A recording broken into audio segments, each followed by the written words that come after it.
السلام علیکم پیارے ریڈرز، کیسے ہیں آپ سب؟ امید کرتی ہوں سب ٹھیک ہوں گے۔ تو بڑھتے ہیں آج کی ایپیسوڈ کی طرف۔ دشت جنون از قلم ایان رائٹس، قسط نمبر 52 پارٹ 2۔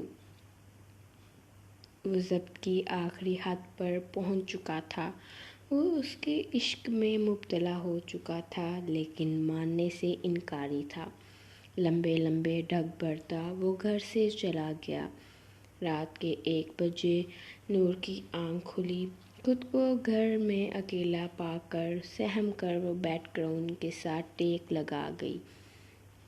کچھ دیر بعد نور بالکنی کا دروازہ کھولتے وہاں کھڑی ہو گئی۔ ارد شیر کے کمرے کی لائٹ جلی ہوئی تھی۔ ارد ابھی تک جاگ رہا ہے؟ بے ساختہ اس کے دل میں خیال آیا۔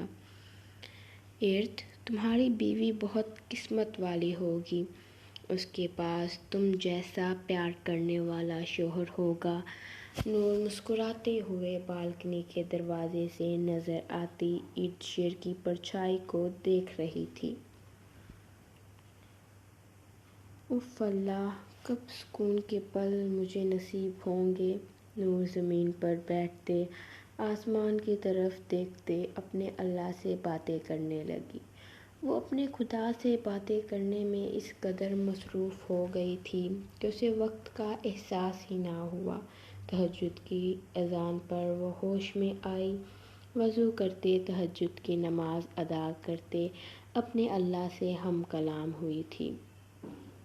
اے اللہ، میرا ایک بیٹا تو اس درندے کے پاس ہے۔ میں نہیں جانتی وہ درندہ صفت بنے گا یا پھر فرشتہ صفت، لیکن اے میرے خدا، میرے تبریز کو کبھی بھٹکنے نہ دینا، اسے ہمیشہ اپنے راستے پر چلانا۔ نور آنسو بہاتے مسکراتے ہوئے دعا کے لیے ہاتھ اٹھائے اپنے خدا سے اپنی اولاد کی بہتری کے لیے دعا کر رہی تھی۔ میں خوش ہوں میرے خدا، تو نے مجھے صحت دی، مجھے بے شمار چیزیں عطا کی ہیں تو نے، میں کس کس نعمت کا شکر ادا کروں، اور تم اپنے پروردگار کی کون کون سی نعمتوں کو جھٹلاؤ گے۔ نور کے ذہن میں ایک خوبصورت آیت کا ترجمہ آیا۔ جائے نماز کو تہہ لگاتے صوفے پر رکھ کے کمرے سے باہر چلی گئی۔ کچن میں داخل ہوتے فریج کھولی، اس میں کچھ کھانے کے لیے موجود نہ تھا۔ نور کی نظر شیلف پر پڑی ایک سوکھی روٹی پر گئی۔ سوکھی روٹی کو پکڑتے وہ زمین پر بیٹھ کے کھانا شروع ہو گئی۔ میرا تبریز کیا کر رہا ہوگا؟ نور اپنے بیٹے کے بارے میں سوچتے وہ مسکرانے لگی۔ گڈو، کیا ہوا ہے؟ رو کیوں رہی ہو تم؟ ارسلان اپنی بہن کو گود میں اٹھاتا اس کے آنسو صاف کر رہا تھا۔ لالا، میں باہر گئی تھی، گندے شائم نے مارا۔ لالا، میں باہر گئی تھی، گندے شائم نے مارا، آنیا توتلی زبان میں ہاتھ نچاتے ہوئے کہہ رہی تھی۔ اسے تو میں بتاتا ہوں۔ ارسلان غصے سے بھرا آنیا کو صوفے پر بٹھاتے گھر سے باہر چلا گیا۔ شائم گھاس پر بیٹھا کھیل رہا تھا۔ اوئے شائم، تم نے میری گڈو کو کیوں مارا؟ ارسلان اسے کالر سے پکڑتے کھڑا کرتے غصے سے گرایا تھا۔ تمہاری بہن نے میرا گھر خراب کیا تھا۔ شائم اپنی مٹی سے بنے گھر کی طرف اشارہ کرتے اپنا بالائی لب باہر نکال گیا۔ تم نے صرف ایک مٹی کے گھر کے لیے میری گڈو کو گرایا؟ ارسلان نے اسے اوپر اٹھاتے زمین پر پھینکا تھا۔ شائم ارسلان کا ہم عمر تھا۔ وہ دونوں 6 سال کے تھے، لیکن ارسلان شاہ کا قد 11 سال کے بچے جتنا تھا۔ ارسلان نے پاس پڑی بوتل اٹھا کے اس کے سر پر ماری۔ اسے جب غصہ آتا تھا اس کی آنکھیں بے انتہا سرخ ہو جاتی تھیں۔ اس کی آنکھوں کے سامنے اس کی بہن کی سرخ پیشانی نظر آ رہی تھی۔ میں امی کو بتاؤں گا، سائم روتے ہوئے اپنے گھر چلا گیا۔ ارسلان بے فکری سے کندھے اچکاتے اپنی گڈو کے لیے ڈھیر ساری چاکلیٹس لے کر جب وہ گھر پہنچا، مراد شاہ غصے سے ارسلان کی طرف دیکھ رہے تھے۔ دادو کیا ہوا؟ ان کے پاس جاتے مسکرا کر ان کی طرف دیکھنے لگا۔ پارس بیٹا، یہ کیا کر کے آئے ہو آپ؟ جب سالم روتا ہوا گھر گیا تھا تو اس کی ماں ارسلان کی شکایت لے کر گھر آئی تھی اور کافی زیادہ بول کر گئی تھی۔ دادو، اس نے میری گڈو کو گرایا تھا۔ میری گڈو کی پیشانی دیکھیں کیسے سرخ ہوئی ہے۔ ارسلان اپنی گڈو کی پیشانی پر ہاتھ رکھتے فکر مندی سے کہہ رہا تھا۔ مراد شاہ نے آنیہ کی پیشانی کو دیکھا جو نہ ہونے کے برابر سرخ تھی۔ میرے بیٹے، تم ابھی سے اتنے جنونی ہو اپنی بہن کو لے کر، جب بڑے ہوگے تو تب کیا کرو گے تم؟ وہ پارس ارسلان شاہ کی اپنی بہن کے لیے جنونیت دیکھ بے حد حیران ہوئے تھے۔ ابھی تو سائم کے بچے نے میری گڈو کو گرایا ہے، جب میں بڑا ہوں گا تو ایسی دہشت پھیلاؤں گا کہ کوئی میری بہن کو ہاتھ لگانے سے پہلے مرنا پسند کرے گا۔ پارس اپنی گردن کو ٹیڑھا کرتے آنکھوں میں شفقت لیے صوفے پر بیٹھ کے اپنی بہن کو گود میں بٹھا گیا۔ یہ دیکھو میں اپنی گڈو کے لیے کیا لایا ہوں۔ پارس نے ڈھیر ساری چاکلیٹس آنیہ کے سامنے کی۔ آنیہ کھلکھلا کر ہنسنا شروع ہو گئی۔ تولے کھولے منہ بناتے چاکلیٹ اپنے لالا کے سامنے کی۔ یہ کیا ہو رہا ہے؟ احمد شاہ پارس کے پاس بیٹھتے اس کے کندھے پر ہاتھ رکھتے بولے تھے، جب میرال بیگم اور انشا سست قدم اٹھاتے لاؤنج میں داخل ہوتے صوفے پر بیٹھی تھی۔ وہ دونوں پریگننٹ تھی۔ امی، میں نے کبھی نہیں سوچا تھا 4 بچوں کا باپ بننے کے بعد میں بڑا بھائی بن جاؤں گا۔ احمد اپنی ماں کو سر تا پاؤں تک دیکھ رہا تھا۔ میرال بیگم شرمندہ ہوتے چہرہ جھکا گئی۔ انہیں پریگننٹ ہوئے 8 ماہ ہو چکے تھے۔ ان 8 ماہ میں وہ ہر روز مراد شاہ سے جھگڑا کرتی تھی کہ انہوں نے اس عمر میں انہیں ماں بنا دیا ہے۔ بابا، آپ کو کیا مسئلہ ہے؟ آپ کو تو خوش ہونا چاہیے۔ اللہ پاک آپ کو بہن دے رہے ہیں، آپ میری دادی امی کو طنز کر رہے ہیں۔ ارسلان آنیہ کو اٹھائے میرال بیگم اور انشا کے درمیان جا کے بیٹھ گیا۔ دادی امی، آپ ان کی باتیں نہ سنیں، میں بہت خوش ہوں، اللہ جی مجھے ایک اور بہن اور پھوپھو دینے والے ہیں۔ ارسلان شاہ کے چہرے پر دنیا جہاں کی خوشی تھی۔ بھائی جی، آنیہ کے ساتھ کھیلنا ہے مجھے۔ الیان ارسلان کا کرتا کھینچتے ہوئے بولا تھا۔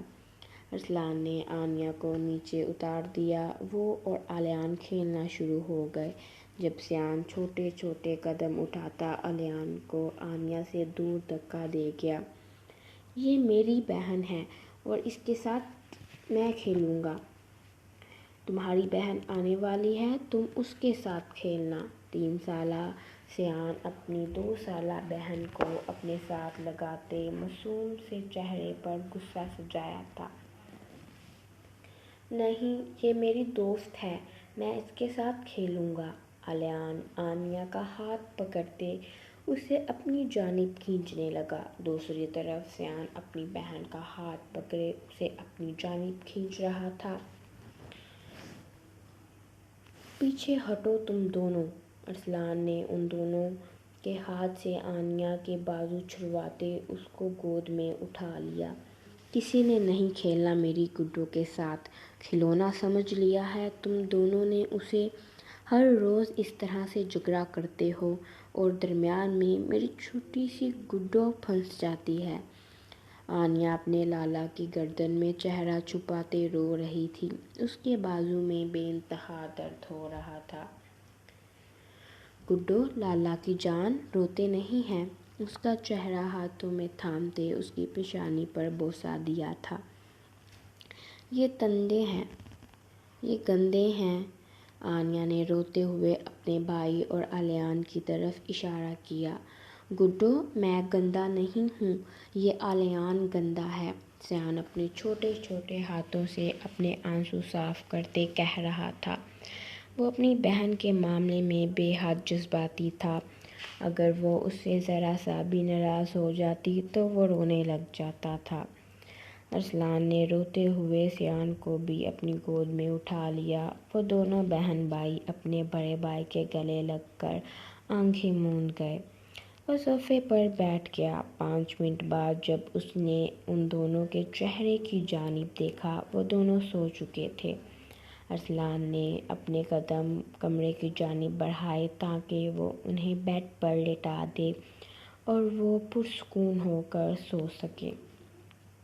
امی، مجھے لگتا تھا کہ 4 بچے ہیں، میں اور اسما سنبھال نہیں پائیں گے، لیکن ارسلان نے سب کو سنبھالا ہوا ہے۔ وہ بڑا بھائی ہونے کا فرض پورا کر رہا ہے۔ احمد شاہ فخر سے اپنے بیٹے کی طرف دیکھ رہے تھے جو اپنی بہن اور بھائی کو اٹھائے سیڑھیاں چڑھ رہا تھا۔ ویسے امی، کیسی فیلنگ ہے؟ اس عمر میں ماں بن رہی ہیں آپ؟ احمد شاہ ایک پل سے زیادہ سنجیدہ رہ جاتا۔ یہ تو ناممکنات میں سے ایک تھا۔ احمد، سیدھی طرح بتا دو، مجھ سے جوتا کھانا ہے تم نے۔ صحیح کرتے ہیں مراد تمہارے ساتھ، تم اسی کے لائق ہو۔ میرال بیگم کو یکدم احمد پر بے پناہ غصہ آیا تھا۔ امی، سچ بات نا سبھی کو چبھتی ہے، آپ کے شوہر کو شرم نہیں آئی تھی؟ اس عمر میں ایسا کارنامہ سر انجام دیتے ہوئے؟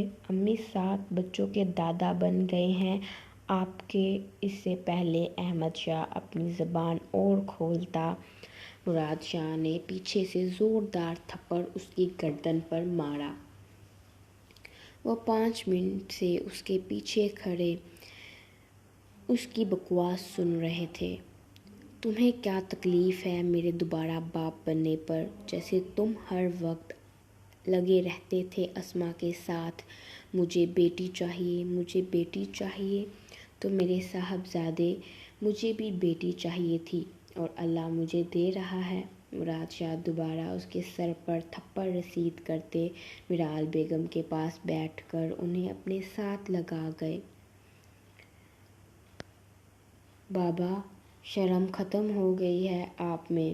احمد اپنی آنکھوں پر ہاتھ رکھتے اپنے سر کو ناک میں ہلاتے اپنے کمرے میں چلا گیا۔ انشا بھی خاموشی سے قدم اٹھاتے اپنے کمرے میں چلی گئی۔ وہ کباب میں ہڈی نہیں بننا چاہتی تھی۔ مراد، کچھ تو شرم کر لیتے، آپ کا جوان بیٹا، آپ کی بہو پاس بیٹھی ہوئی تھی اور آپ میرال بیگم شرم سے سرخ ہوتے اپنا چہرہ ہاتھوں میں چھپا گئی۔ اگر بیگم میں آپ کے پاس آ کر نہ بیٹھتا تو تمہارے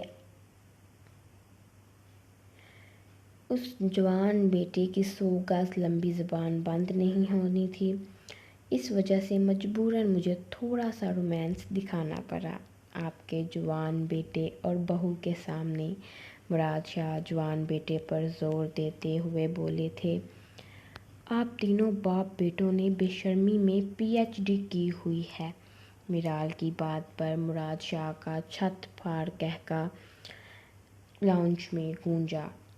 وہ وقت بھی جلد آ گیا جب میرال بیگم اور انشا کی ڈیلیوری تھی۔ سب آپریشن تھیٹر کے باہر کھڑے بے صبری سے انتظار کر رہے تھے جب ارسلان کی نظر سامنے بیٹھی ایک عورت پر گئی۔ انٹی، آپ کا بھی بیبی آنے والا ہے؟ ارسلان ان کے پیٹ کی طرف دیکھ کر پوچھ رہا تھا۔ درد ناقابل برداشت ہونے کے باوجود بھی ارسلان کی بات پر ان کے چہرے پر مسکراہٹ آئی تھی۔ انہوں نے حامی میں سر ہلاتے ارسلان کی پیشانی پر بکھرے بال پیچھے کیے تھے۔ آپ اپنی بیٹی مجھے دکھائیں گی؟ ارسلان خوش ہوتے مسکرا رہا تھا۔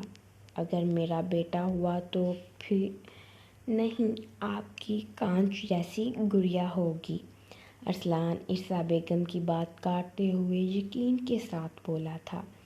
عالم اپنی بیوی کے پاس آتے انہیں ساتھ لے کر ایمرجنسی روم میں چلے گئے۔ ارسلان دوبارہ اپنے گھر والوں کے پاس جاتے اپنی بہن کے پیدا ہونے کا انتظار کرنے لگا۔ جب ڈاکٹر بیبی کو لیے باہر آئی، ارسلان بھاگتا ہوا ڈاکٹر کے پاس جاتے اپنے ہاتھ ان کی جانب بڑھا گیا۔ ڈاکٹر اس کی بے چینی اور بے تابی پر مسکرانے لگی۔ یہ لو جی آپ کی بہن، ڈاکٹر نے پارس ارسلان شاہ کی بہن کو اس کے بازو میں دے کر واپس اندر چلی گئیں۔ ارسلان چلو بیٹا، اب مجھے پکڑا دو، سجاد شاہ اس سے اپنی بیٹی کو لینے لگے جب ارسلان مراد شاہ کے پیچھے چھپ گیا۔ بابا اسے کہیں خاموشی سے میری بیٹی میرے حوالے کر دے، اس نے آنیہ کی دفعہ بھی ہمیں بہت تنگ کیا تھا، مجھے میری بیٹی کو اٹھانا ہے۔ سجاد شاہ روحان سی ہوئے تھے۔ اس سے پہلے سجاد شاہ کچھ اور کہتے جب ڈاکٹر مراد شاہ کی بیٹی کو لیے باہر آئی تھی۔ مراد شاہ کے بازو آگے بڑھانے سے پہلے احمد شاہ نے ڈاکٹر کے ہاتھوں سے اپنی بہن کو اٹھا لیا تھا۔ احمد میری بیٹی کو پکڑاؤ۔ جی نہیں بابا، ہماری بہن ہے، پہلا حق ہمارا بنتا ہے، اور ویسے بھی آپ نے ہی تو کہا تھا کہ جو سب سے زیادہ انتظار کرتا ہے سب سے پہلے پکڑنے کا حقدار بھی وہی ہوتا ہے۔ مراد شاہ کو ارسلان احمد کا طنز اچھے سے سمجھ آ گیا تھا۔ بے ساختہ انہوں نے اپنی پیشانی پر ہاتھ مارا۔ تمہاری بات ٹھیک ہے احمد، لیکن میں نے 25 سال بیٹی پیدا ہونے کا انتظار کیا ہے، یہ ناانصافی ہے میرے ساتھ، میری بیٹی پکڑاؤ مجھے۔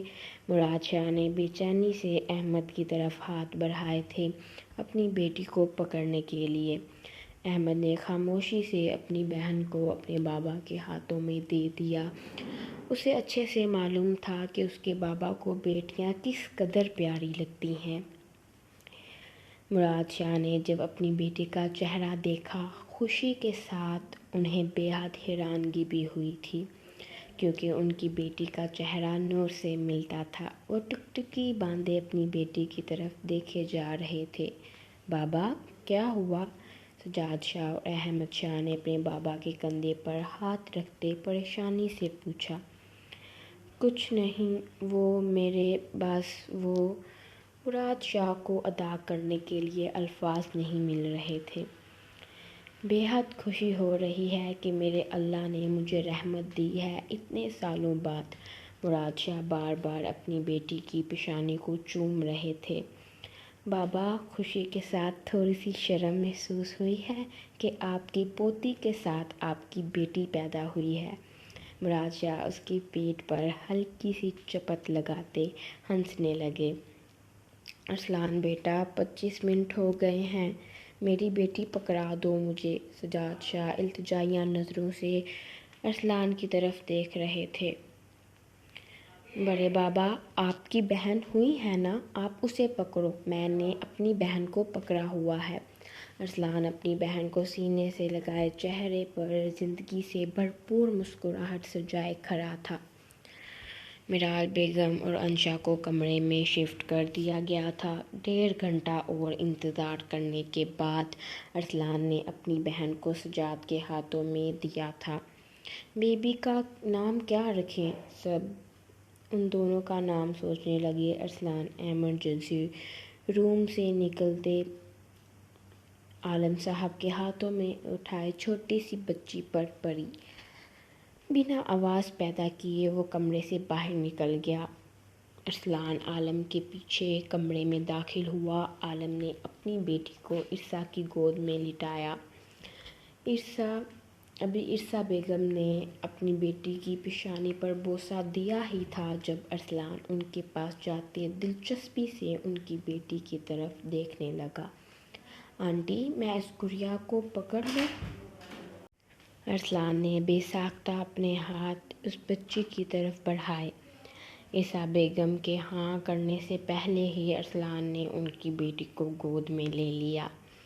یہ تو کانچ کی گڑیا ہے، کتنی پیاری ہے یہ۔ ارسلان نے اس کے نرم رخسار پر لب رکھتے اس کی ناک سے ناک مکس کرنے لگا۔ عالم صاحب ارسلان کے بال سہلاتے مسکرائے تھے۔ انکل، اس گڑیا کو میں لے جاؤں اپنے ساتھ؟ ارسلان التجائیہ نظروں سے عالم کی طرف دیکھنے لگا۔ بیٹا، میں اپنی یہ گڑیا آپ کو نہیں دے سکتا، کیونکہ ایک باپ کی اپنی بیٹی میں جان بستی ہے، عالم نے پیار بھرے لہجے میں ارسلان سے کہا تھا۔ انکل، میں اسے نہیں رلاؤں گا، اسے اپنے پاس بہت پیار سے رکھوں گا، پلیز مجھے یہ دے دو۔ ارسلان نے ضدی انداز اپنایا۔ ارسلان، کیا کر رہے ہو تم؟ مراد شاہ کی نظر جب عالم صاحب پر پڑی، ان کے الفاظ منہ میں رہ گئے۔ کیسے ہو عالم؟ مراد شاہ نے گلے ملتے خیریت پوچھی۔ میں ٹھیک ہوں، آپ کیسے ہیں انکل؟ عالم نے سر جھکا کر ادب سے جواب دیا۔ عالم کے والد اور مراد شاہ بزنس میں پارٹنرز تھے۔ کچھ سال پہلے عالم کے والد کی وفات ہو گئی تھی، ان کی جگہ عالم نے بزنس سنبھالا تھا۔ الحمدللہ بیٹا، میں ٹھیک، بہت بہت مبارک ہو، اللہ نے تمہیں رحمت دی ہے۔ مراد شاہ نے پیار بھری نظروں سے عالم کی بیٹی کی طرف دیکھتے شفقت سے اس کے سر پر ہاتھ رکھا تھا۔ دادو، ہم اس گڑیا کو اپنے ساتھ لے جائیں؟ ارسلان اسے اپنے سینے سے لگائے کہہ رہا تھا۔ بیٹا، یہ ان کی گڑیا ہے اور یہ انہی کے پاس رہے گی۔ انہوں نے اس سے بچی کو لینا چاہا۔ ارسلان نے اپنے قدم پیچھے کو بڑھائے۔ دادو، میں نے نہیں دینا۔ ارسلان سختی سے اسے اپنے ساتھ لگا گیا۔ بچی اونچی آواز میں رونا شروع ہو گئی۔ بیٹا، ابھی اس کے والدین کو پکڑا دو، میں آپ کو ملوانے لے جایا کروں گا۔ اس سے پہلے مراد شاہ نے جب دیکھا کہ وہ بچی کو اس کے ماں باپ کے حوالے نہیں کر رہا، انہوں نے بہانہ بنا کر اس سے بچی کو لینا چاہا۔ ارسلان سوچتے ہوئے ہاں میں سر ہلا کر بچی کو عالم صاحب کو پکڑا دیا۔ انکل، میں کل آؤں گا آپ کے گھر، ارسلان کہتے ہی کمرے سے باہر بھاگ گیا۔ عالم، میں نے بس اس کا دھیان بھٹکانے کے لیے کہا تھا، یہ انکل آپ اسے لے کر آ جائیے گا ہمارے گھر، مجھے خوشی ہوگی، آپ کا پوتا بہت پیارا ہے۔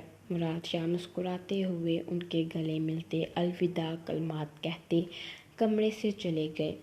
امید کرتی ہوں پیارے ریڈرز آپ کو ایپیسوڈ پسند آئی ہوگی۔ جو ایپیسوڈ پڑھتے ہیں وہ لائک بھی کر دیا کریں، اور جنہوں نے میرے چینل کو سبسکرائب نہیں کیا وہ سبسکرائب کر دیں۔ کل انشاءاللہ ایپیسوڈ نمبر 53 کا پارٹ 1 اپلوڈ ہوگا۔ اپنی دعاؤں میں یاد رکھیے گا مجھے۔ اللہ حافظ۔